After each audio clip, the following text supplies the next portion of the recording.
Ah. Que Dieu vous bénisse. Shalom à vous.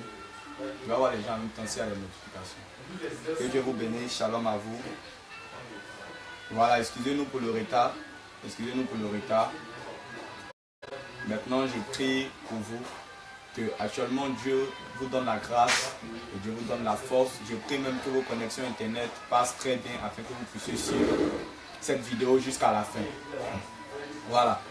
Commencez à liker, invitez vos amis, partagez, invitez, partagez. Ce matin-là, je vais partager un thème avec vous. Je suis même ici avec ma maman. Pas ma mère spirituelle, celle qui m'a mis même au monde. Voilà. Et ensemble, nous allons partager un message. Et je crois que Dieu nous bénira ce matin. Voilà. Et je veux que présentement, là même, tu commences à liker, à être disposé parce que je crois que Dieu va faire de grandes choses. Nous allons prendre notre Bible dans AG. Les gens commencent à suivre. Ça apparaît là-bas. Tu me demandes quoi? AG, le chapitre 2, du verset 6 à 9. Il est écrit, car ainsi parle l'Éternel des armées. Encore un peu de temps et j'ébranlerai les cieux et la terre, la mer et le sec. J'ébranlerai toutes les nations, les trésors. Je remplirai de gloire cette maison, dit l'Éternel des armées. L'argent est à moi et l'or est à moi, dit l'Éternel des armées. La gloire de cette dernière maison sera plus grande que celle de la première, dit l'Éternel des armées. Et c'est dans ce lieu que je donnerai la paix, dit l'Éternel des armées. Nous voyons dans ce livre d'Agé que Dieu a promis faire quelque chose dans sa maison. Et lorsqu'on parle de maison, on parle ici de l'église. Il a même dit que la gloire de la dernière maison sera plus grande que celle de la première. Et la première maison, c'était l'église dans l'Ancien Testament, avec les prophètes Moïse, etc. Et nous sommes dans la deuxième maison, dans la dispensation de Christ, c'est-à-dire après la mort de Christ.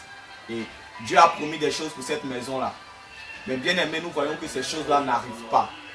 Mais nous voyons que ces choses-là n'arrivent pas. Plein de scepteurs de Dieu sont venus, plein de scepteurs de Dieu sont passés. Mais nous voyons encore que ces choses-là n'arrivent pas. Mais lorsqu'on regarde, quel est le véritable problème aujourd'hui? Aujourd'hui, on voit le problème dehors. On voit que ce sont les frères du dehors. Mais pendant que nous sommes en train de regarder dehors, le problème même se trouve même dans la maison. C'est pourquoi Jésus-Christ pouvait dire, enlève d'abord la poudre qu'il y a dans ton œil, avant de voir la paille qui est dans l'œil du frère. Et aujourd'hui, les problèmes même qui minent dans l'église sont aujourd'hui à notre niveau. Sont aujourd'hui au niveau même de nous-mêmes, les serviteurs de Dieu. Tous les problèmes qui minent l'église. Écoute, je viens parler ce soir en tant que prophète et déclarer des choses et dire des choses que Dieu m'a dit.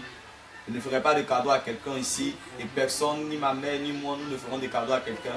Nous sommes venus exprimer la pensée de Dieu. Et Dieu en cette année 2018 veut faire des choses dans l'église. Et c'est pourquoi il nous amène avec ce message-là afin que ces choses qui ont commencé dans l'église, ces épines-là qui ont commencé à remplir l'église s'arrêtent.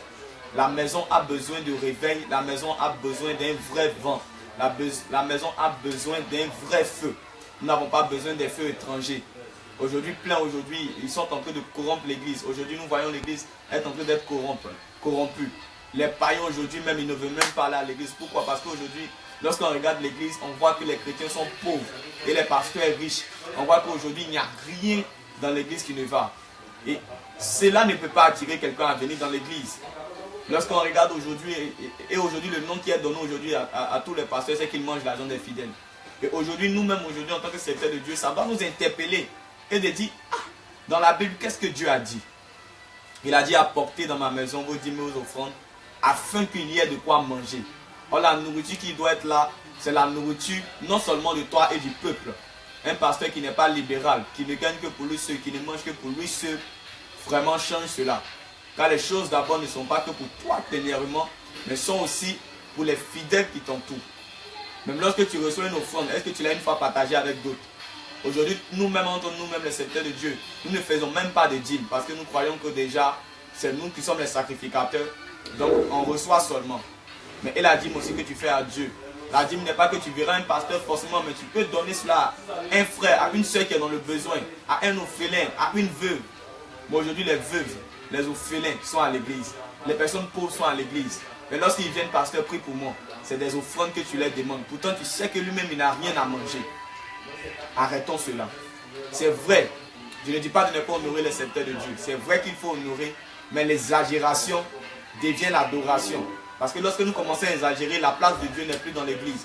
Il y a mon pasteur a fait telle chose pour moi, mon prophète a fait telle chose pour moi, mon père spirituel a fait telle chose pour moi, mais il n'y a pas le nom de Dieu qui est glorifié. Arrêtons cela. Arrêtons cela. Et écoutez, regardez par exemple Marabashaya. Dans l'église aujourd'hui, parmi les serviteurs de Dieu, dans cette tour de concurrence, nous sommes des frères. Tu vois, l'autre Dieu n'utilise que toi. Ou tu vois telle chose, Dieu est en train de faire telle chose. Au lieu de compatir, d'aider le frère, entre nous-mêmes dans la maison, nous nous détruisons. Entre nous-mêmes, nous nous piétinons. Entre nous-mêmes, nous nous critiquons. Mais si la maison est divisée, est-ce qu'un païen de Dieu même, qu'est-ce que lui va penser? Entre vous-même, vous vous calomniez. Entre vous-même, vous vous lancez des fleurs. L'autre dit, je suis plus point que l'autre. L'autre dit, je fais ceci que l'autre. L'autre dit, je fais ceci que l'autre. Nous oublions que celui qui nous donne tout cela, là, c'est Jésus-Christ de Nazareth. Nous oublions que toute cette puissance-là que nous pouvons exprimer, les miracles, les guérisons, les choses extraordinaires que nous puissions faire, c'est Jésus-Christ qui nous les donne. Et aujourd'hui, toi qui es en train de rendre ton frère orgueilleux parce que tu lui dis, toi tu fais telle chose, tu fais telle chose, il ne fait rien. Parce que toute chose qu'il a la capacité où il peut le faire, il ne peut le faire par ses forces, mais par Jésus-Christ. Paul et Pierre, lorsqu'ils rentraient dans le temple, il dit, nous n'avons rien à te donner, mais au nom de Jésus-Christ, lève-toi et marche. Aujourd'hui, le nom de Jésus-Christ n'est plus prononcé. C'est au nom de tel, au nom de tel, au nom de tel. Comme si tu étais mort à la croix pour une personne. Comme si ton sang aussi avait coulé pour une personne. C'est le sang de Jésus-Christ, celui qui a coulé à la croix pour cette personne-là. Je prie véritablement que nous changeons certains caractères. Car le diable a commencé à s'introduire dans l'église subtilement. Subtilement. Dieu t'a confié même une mission. Présentement, même lorsque tu vois que tu commences à voyager, tu commences à faire 2, 3 pays, l'église est déjà construite, tu oublies la vision de Dieu. Pour toi, tu es déjà arrivé. Tu es là, tu aimes ce beau cadre-là. Oh, les âmes sont en train de mourir. Peut-être même les gens qui viennent dans ton église ne sont pas réellement convertis. Ils ne pratiquent pas réellement les commandements de Dieu. Cela ne t'importe pas. Parce que premièrement, pour toi, que tu as déjà reçu. Parce que tu as la voiture, tu as la maison, tu fais des voyages déjà. Donc le comportement des gens, les âmes ne sont plus ton problème. Tu ne veilles pas pour que les âmes partent au paradis. Mais tu t'en fous. Or certainement, quand ils ne font pas la volonté de Dieu, plein iront en enfer. Mais aujourd'hui, cela ne nous préoccupe pas. Cela ne nous préoccupe pas. Nous sommes devenus égoïstes. Nous pensons qu'à nous-mêmes, au lieu aussi de penser aux âmes qui sont en train de mourir. Tout ce qui nous intéresse, c'est de réussir, c'est de percer, c'est de construire le temple, etc. Je dis en cette année 2018, Dieu veut faire quelque chose en cette année. Il veut répandre quelque chose dans la nation ivoirienne. Nous savons que cette nation-là, elle est bénie de Dieu. Nous savons que cette nation-là, Dieu veut faire de grandes choses. Mais quand Dieu regarde à l'état de notre cœur, quand Dieu regarde à ce que nous faisons, la seule question qui se pose, c'est est-ce qu'il peut nous faire confiance? Est-ce qu'il peut nous faire confiance? S'il te donne sa puissance, s'il te donne la richesse, s'il te donne la gloire, s'il te donne l'élévation, est-ce que tu ne vas pas te détourner de lui? Est-ce que tu ne vas pas commencer à dire c'est moi qui fais telle chose?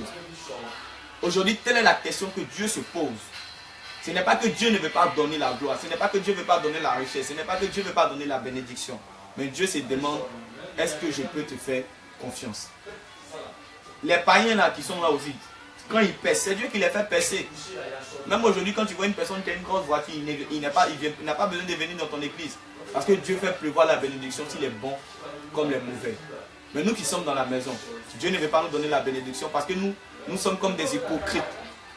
Quand nous sommes là, nous sommes dans l'église, nous pratiquons l'hypocrisie. On vient chaque dimanche à l'église, on voit les autres qui ne viennent pas à l'église, on les insulte, on les critique. Pourtant, nous-mêmes qui venons à l'église, même le comportement de l'église, nous ne le faisons pas. Le christianisme n'est pas une religion, c'est la manifestation du caractère de Christ. Tant que tu ne manifestes pas le caractère de Christ, tu peux beau venir à l'église. La personne lui peut rester dans sa maison et aller au paradis. Mais toi, tu viens à l'église, tu ne pratiques pas les commandements de Jésus-Christ de Nazareth. Tu iras en enfer, frère. Si tu sois pasteur, que tu sois fidèle, tu ne pratiques pas ces commandements, tu mourras, tu iras en enfer. Aujourd'hui, nous formons des camps à l'église, des camps de critiques, des camps de telles choses. Le Saint-Esprit même n'est plus valorisé. Nous avons des choses dans l'église. Certainement, Dieu voudrait qu'on chante un cantique jusqu'à la fin. Mais on veut respecter un timing. On veut respecter ceci, on veut respecter cela. De telle sorte qu'on ne laisse plus un libre arbitre à Dieu de s'exprimer. Lorsque quelqu'un est inspiré, chante un cantique, nous interdisons cela parce que nous, en tant qu'homme de Dieu, nous avons dit on doit faire telle chose, telle chose. Pendant que c'est comme si c'est nous-mêmes qui nous commandons. Il faudrait que Dieu soit valorisé dans l'église. Il faudrait que la place de Dieu soit restaurée dans l'église. Il faudrait que Dieu soit mis au devant des choses. Il faudrait que Dieu soit le centre de toutes choses. Qu'on arrête ces plaisanteries, qu'on arrête de se montrer. En cette année 2018, véritablement, nous vous supplions d'arrêter tous ces genres de trucs-là. D'arrêter les matu vus, d'arrêter les sermons, d'arrêter tous ces trucs-là qui peuvent entraver le peuple de Dieu à accepter Dieu. Qui peuvent entraver le peuple de Dieu à accepter le Seigneur. Tout à l'heure, je vais passer tout à l'heure à une servante de Dieu qui est moi-même ma mère, qui va parler aussi de certaines choses qui se font afin de réveiller plusieurs. Parce que le mouvement que je dirige, c'est celui le réveil spirituel. Et nous opérons dans le réveil. Et nous sommes dans cela afin de réveiller votre esprit. Et ce matin, le Seigneur m'a inspiré cette vidéo-là live afin de vous parler ou afin que nous vous parlions. Afin que je vous parle et afin que ceux aussi qui m'ont engendré parlent. Parce que Dieu nous a donné un message prophétique pour la nation.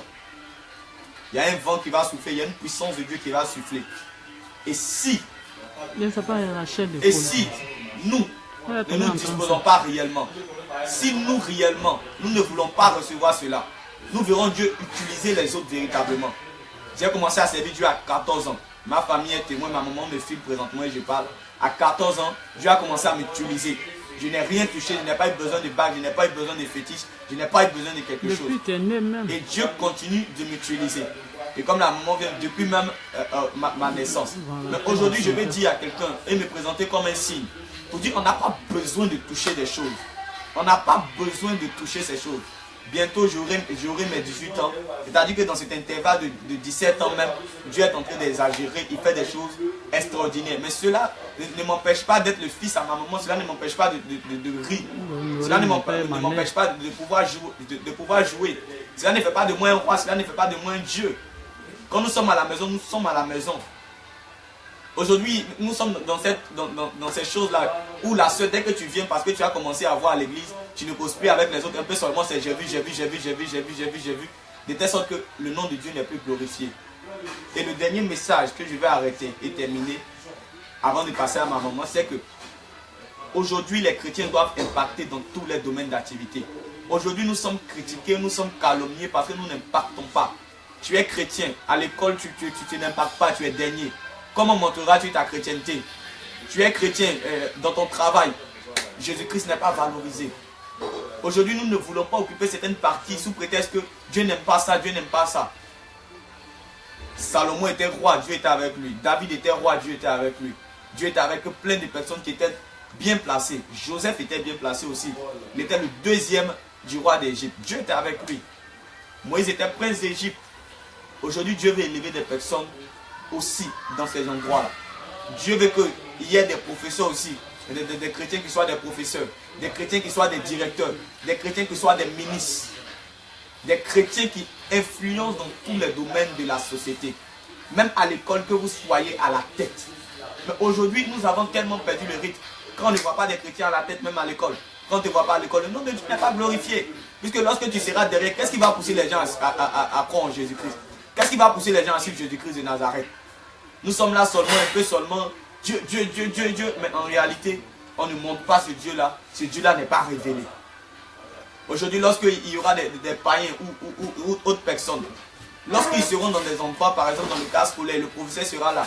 Il va glorifier le Dieu qu'il sert. Si c'est un bouddhiste, il va parler du Dieu bouddhiste, il va attaquer le Dieu des évangéliques. Mais imaginez que par exemple, si des chrétiens sont en train d'impacter dans tous ces domaines-là, on valorisera aussi notre Dieu. On parlera aussi de lui. On permettra qu'il soit vu à la tête. Lorsque tu vas briller dans tout ce que tu entreprendras, lorsqu'on te demandera qui a fait cela, tu diras, donne ta vie à Jésus-Christ. C'est lui qui est le maître, c'est lui qui est le seul. C'est lui aussi qui donne la réussite. Mais tu dis Jésus-Christ donne la réussite, et puis toi tu es dans le chèque seulement. Qu'est-ce qui nous dira que Jésus donne la réussite? Tu diras Jésus-Christ guérit les malades pendant que toi tu es gravement malade. Tu diras que Jésus-Christ fait ceci pendant que toi, tu n'expérimentes pas cela. Jésus-Christ rend riche pendant que tu es très pauvre. Qu'est-ce qui nous montrera le Dieu que tu sais? Aujourd'hui, nous ne devons pas que parler, mais nous devons démontrer ce que nous disons. Tu es à l'église seulement, tu diras que Dieu fera, ma soeur, Dieu fera, Dieu fera. Mais en réalité, Dieu ne fait pas. Et c'est ce qui pousse les gens aujourd'hui à aller voir les marabouts. Quelqu'un a un problème aujourd'hui, elle a un problème d'enfantement, elle vient voir le pasteur, tu lui dis, il n'y a qu'à donner 100 000, tu ne pries pas pour elle. Elle verra un marabout, elle pourra donner 5 francs afin d'être guérie. Mais aujourd'hui, on a besoin du Dieu de la Bible qui fait.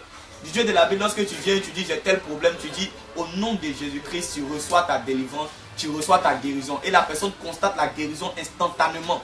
On a besoin de ça. Et c'est parce que cela n'existe pas dans l'église. C'est pourquoi les gens aussi partent voir les marabouts. Parce que si cela ils pouvaient avoir en Jésus-Christ, ils allaient venir. Mais quand ils viennent, vous êtes plus que même les marabouts. Vous leur demandez plus que les marabouts. Et souvent, même quand vous ne leur demandez rien, ils viennent et vous priez pour eux. Rien ne se passe. Pourquoi? Parce que dans votre cœur là, il y a tellement de choses qui sont remplies. Il est temps que vous révisionnez votre cœur. Il est temps que l'humilité nous caractérise. Il est temps que la tempérance nous caractérise. Il est temps que le péché qui nous domine dans les églises cesse. Il est temps que lorsqu'on voit une église, l'église soit tellement sanctifiée. Il y a un moine bouddhiste qui a dit une chose. Que si l'église reflétait le comportement de Jésus-Christ de Nazareth, il y a longtemps que moi-même je m'étais déjà converti. Quand je l'ai écouté sur les réseaux sociaux, je dis véritablement, aujourd'hui nous ne manifestons pas le caractère de Christ. C'est pourquoi plein aujourd'hui ne viennent pas dans l'église. Ils ne viennent pas dans l'église. Changeons cela. Que Dieu vous bénisse.